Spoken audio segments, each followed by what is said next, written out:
So as we get started on our research paper, which is a proposal argument, or you could call it a problem solution paper, we know there are some specific elements that it needs to fulfill. So I've created this blank outline for you so that you can get started on putting these criteria in here.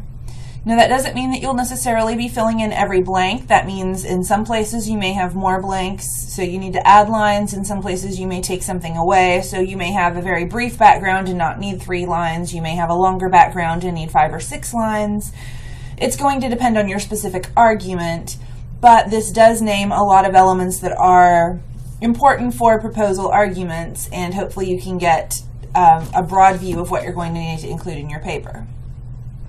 So in your introduction, you'll need to get people's attention. Obviously, you want to give some context that may be more or less background depending on whether your topic requires an overview of the background. Notice that your thesis has 3 parts, and this is where you should not change the outline. You need to have these 3 parts. What needs to be done, the action that needs to be taken, who should be the person responsible or group responsible for that action, and why that action needs to be done. Remember that when you give the reason, you are also including an assumption that people want to accomplish whatever you promise will be accomplished. So if you say doing this will improve the economy, you're assuming people want to improve the economy. If you say doing this will let children be more creative, then you are assuming that people want children to be more creative. Whatever you're saying that the reason is, you're assuming people want that. You need to make sure that you are identifying a problem. Since you are proposing an action, no one's going to want to take any action unless there is something that needs to be fixed. You need to explain what is the problem, why can't we just go with the status quo? You also need to propose your solution and make sure that your solution is pretty fleshed out. So you don't want to just say, okay, we should reduce bullying in schools. You need to have a detailed plan. What exact actions are we going to take that will be reducing the bullying? Are we going to be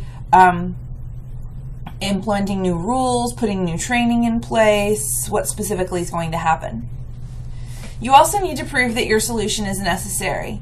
Now, this is part of identification of the problem, so saying there's a problem, but also what is good about your solution. So these are 5 different ways you can look at your solution and consider how to explain that it's good. So maybe it adheres to a positive principle. So a principle such as justice or fairness or healthiness or something like that we consider good. Maybe it fits into a good category. So laws that protect children, or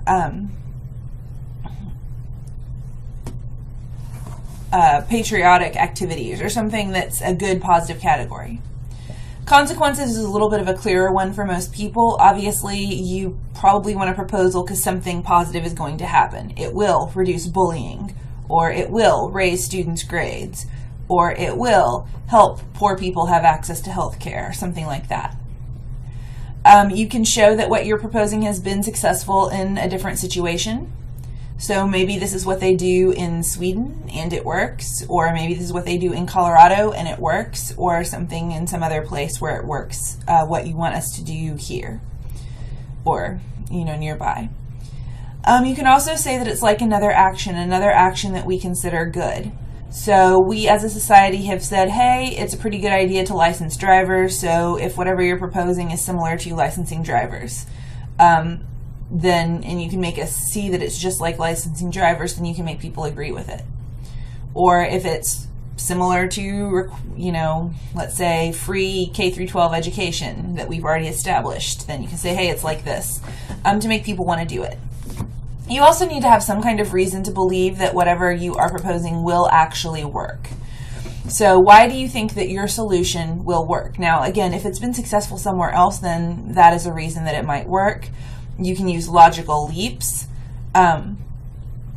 So if intervening in the elementary school years helps students improve for their high school years, then maybe intervening before students start elementary will do even better. Something logically like that.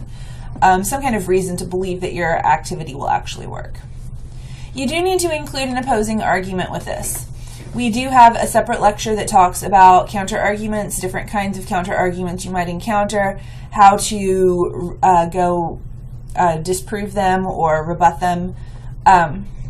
sometimes you don't, but how to use those in your argument, where to organize them. Keep in mind that there are several ways you can get your opposing viewpoint. So sometimes they disagree with your claim itself. So you say, school uniforms will prevent bullying, and they say, no, school uniforms will not prevent bullying. Sometimes they disagree with your subclaims. So maybe one of your subclaims is that school uniforms will prevent bullying because they will make all students look the same, and their disagreement is that school uniforms do not actually make all students look the same. Sometimes they disagree with your assumed motivation. In this example that I just used, your assumption is that preventing bullying is something that people want. And in that case, most people will not disagree with you. Most people will agree that we would prevent bullying. Sometimes you get an argument that people might not agree with your motivation. So you say to get more students involved in sports, and they might say, well, I don't think that more students need to be involved in sports, or something like that. Keep in mind also an opposing viewpoint could be an alternative proposal. So perhaps they do agree that we need to prevent bullying, but they don't think that school uniforms are the way to go. They think that giving empathy training would be better, or something like that. So you can also bring in that kind of opposing viewpoint too. In your conclusion, you restate your thesis, obviously in different words. You want to compare that to the big picture. So how does this fit into the larger picture? You also want to make sure that you are calling your readers to action, inspiring them to actually do what you want them to do. And you want to make that memorable. So those are all things you should consider when writing your conclusion. I also want your preliminary source list. So you need to have found sources. You need to have at least 5 sources total. You must use at least one book or ebook. You can use as many books or ebooks as you want, but you must use at least one, and here are blank MLA citations for those. You need at least 2 academic journal articles. You have to have at least 2, but you can use as many academic journal articles as you want, and here again is a template for how to cite that. When it comes to general sources, which includes anything that is not an academic journal article or a book, you don't have to use any, so you could use all books and academic journal articles to a total of 5 sources or more. But if you do want to use some general sources, you have to limit yourself to 2, so you cannot use more than 2. And general sources are anything that is not a book, ebook, or academic journal article. So if you have newspaper articles, magazine articles, websites, documentaries, any of that would fit under general sources. So you do need to limit yourself to 2 because we want to make sure that we are looking at sources that are very strong, primarily academic journal arguments.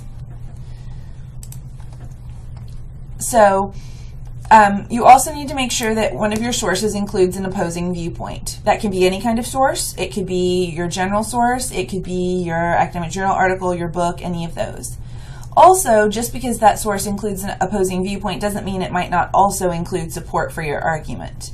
So, for example, if you were arguing on the pros and cons of block, or you were arguing in favor of block scheduling, like my sample outline does, you might find a book that talks about different kinds of scheduling formats and the benefits and drawbacks for each of those types of schedules. It could contain your opposing viewpoint because it does say some negative things about block scheduling, but it might also be one of your supporting sources because it also contains positive things about block scheduling. But you do need to have at least one source that does at least state a negative to your proposal that someone could see as an opposing viewpoint so that you can make sure that you are addressing that.